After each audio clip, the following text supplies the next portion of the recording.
think sometimes there's a perception of people with disabilities that they're not going to be able to contribute. I'm here to tell you that that's wrong. How are you? I'm good, you? Making sure all of our buses are as accessible as possible. We need to change the perception. We need to invest with people with disabilities and say, no, you can achieve everything and more. The senator, her belief and her policy is looking at simple things that can really be a game changer. Being accessible is not enough. We need to make sure that we're being proactive. I don't want to be limited by income guidelines or by access to care or by anything else. We need to be thinking about this not only as personal stories, but as dollars and cents. It makes sense to invest in our people. It makes sense to invest in people with disabilities, helping them get off of services and back into competitive integrative employment. All right, and with that, we just want to say good morning to Shamla. It's all yours. Yes, hi, good morning, guys, and welcome to Unique Not Different. With me, I have Mr. Alex Waters. Mr. Alex is from Iowa, and as you just saw, Alex, I actually discovered Alex through Mrs. Kamala Harris' IG page, and I was so inspired that I reached out to him, and he's an advocate for the disabled in the United States. Alex, good morning. How are you doing? And thank you for doing this. Good morning. No, thank you so much for the opportunity. I'm doing well. It's plenty early and it's cold up here in Iowa. We have some snow on the ground, so much different from there in Trinidad. We are on the two extreme ends for sure. Most with regards to that, yeah. So let's get straight into it. I know you became disabled during your life, right? What has led to your disability, and how accessible is rehabilitation services in the US, such as occupational therapy and physiotherapy? Yeah, so my accident occurred when I was 18 years old. I was 2 weeks into my freshman year of college, so it was 16 years ago. And I actually had a diving accident where I was in a part of the water where I had not been before. I thought that the water was plenty deep. I went out on a dock and dove into 18 inches of water. It snapped my neck and left me a C5 quadriplegic. And so, what I was fortunate to have was quality insurance. My dad had insurance through his employment as a police officer that allowed me to be able to go to rehabilitation, to have that occupational therapy and the physical therapy, to do rehab in an intense environment. I was in a rehabilitation hospital for 6 months, learning how to live, how to get back to life as somewhat normal, and just how to be an integrated member of society. And that 6 months truly changed my outlook and my whole vision on what my future could be. And that has led to your advocacy in terms of being a disabled advocate. Yeah. I mean, I was inspired by the people around me. I was inspired by the other patients and those individuals that were battling for their life, battling for a sense of normalcy, battling just to be a part of the conversation. And I was also inspired by those doctors and nurses and caregivers. I mean, these are individuals that are dedicating their lives to make sure that I have a quality of life, that I'm able to get back into the workforce, that I'm able to have a quality of life that we all should strive for. They were inspiring to me to be able to chase and pursue my dreams. We just came out of a general election, and you guys in the US currently in the general election mode.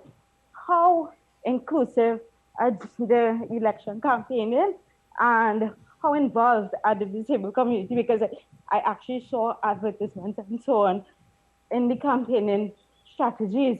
So how inclusive is it in the US? Well, I think the answer to that is it's starting to be more and more inclusive. I think that candidates are starting to recognize the power of the voices with people with disabilities.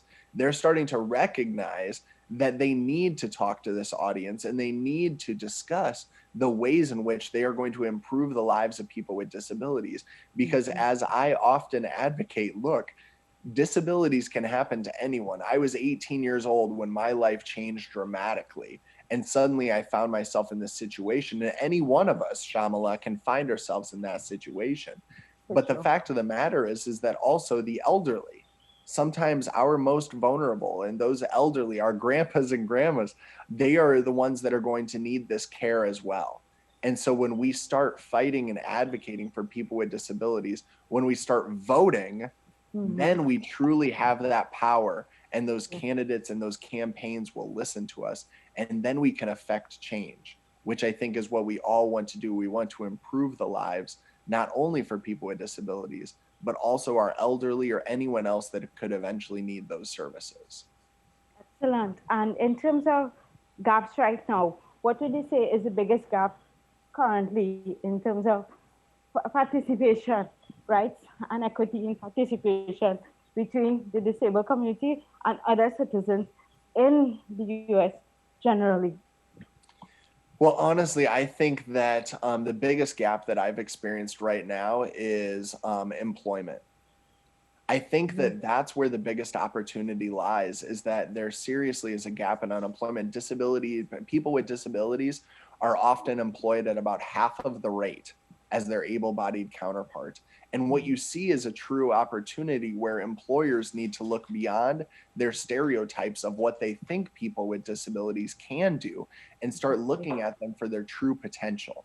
You know, I remember when after my accident, I got my first job offer, and I was so nervous that I would not be able to perform the duties necessary. And my boss inspired me to think differently about those jobs and told me that in fact I would be able to reach heights that he had never imagined. And that inspiration, that his belief in me really led me down a path where I could see that there were no boundaries. I could go on and do much more than I had maybe thought that I could do before. The other thing that I would just say that's important about that is thinking differently about the jobs that are necessary. You know, before the COVID-19 pandemic, we thought that a lot of jobs couldn't be transitioned to virtual. And we have seen that so many companies were able to innovate and adapt. And that innovation and adaptation is something that people with disabilities are great at. Yes. And so they would benefit from employing people with disabilities to be a part of that evolution and that innovation. In terms of what advice would you give to countries, to those in authority in countries that still have disability legislation in the back burner? And what advice would you, that would see rights infringed upon, what advice would you give those in authority? Yeah. I would say two things. Number one, that we have a phrase in the United States that the disability community uses: nothing about us without us. And so invite people with disabilities to the table.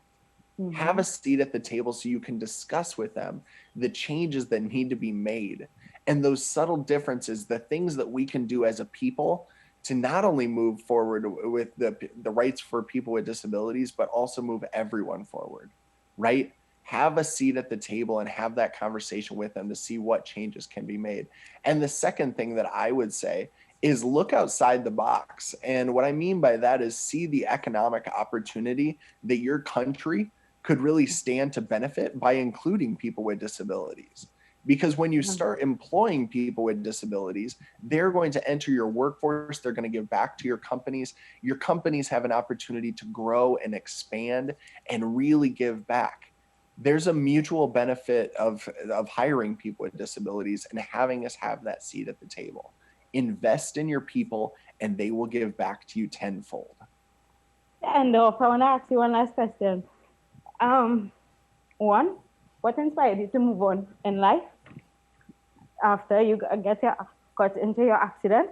And two, how was it like meeting Mrs. Kamala Harris? Yeah. I would say, you know, what inspired me and really drove me to want to become a disability advocate was we started in Iowa privatizing Medicaid. And I saw that some other individuals with disabilities were losing their access to care. In fact, my care was being called into question as well. And when I say that, I mean my ability just to get up and go to work in the morning, right? The ability for me to have caregivers. And I saw that if my rights were going to be infringed upon, if I was not going to have the ability to go to work, I need to stand up and advocate for others that are in similar situations. We need to change the system, and we all need to band together and fight for one another, because you never know when you'll be in that situation. And I'll say it, as far as meeting the senator and now a candidate running for vice president. It was an incredible honor. I was inspired by her willingness to address disability policy. We talked about campaigns and being inclusive. She put forth a disability policy statement way early on in the campaigning, and I was inspired by that. Finally, candidates on a national stage are talking about the importance of inclusivity of people with disabilities.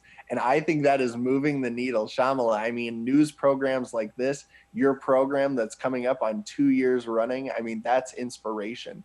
And it's really helping elevate that dialogue and bring people out of the darkness and make sure that people are hearing these stories. And so it was an honor to meet her, and I hope that someday we can implement some of those policies she talked about. I would hope that as well, Alex. And it is people like you, people like my guests, And people like you. Thank you. Who encourage, the work forward to improve disability inclusion and disability in terms of equity. So, Alex, thank you so much for taking the time, waking up early, and being my guest today. I really hope those in my country would listen to this and be inspired to be more inclusive and fight for equity. So thank you so much. And with that being said, I want to say thank you guys for tuning in to Unique Not Different with me, Shamla. And any last words? You want to say bye-bye? Bye-bye. Thank you so much. Great. Take care. Bye-bye, guys.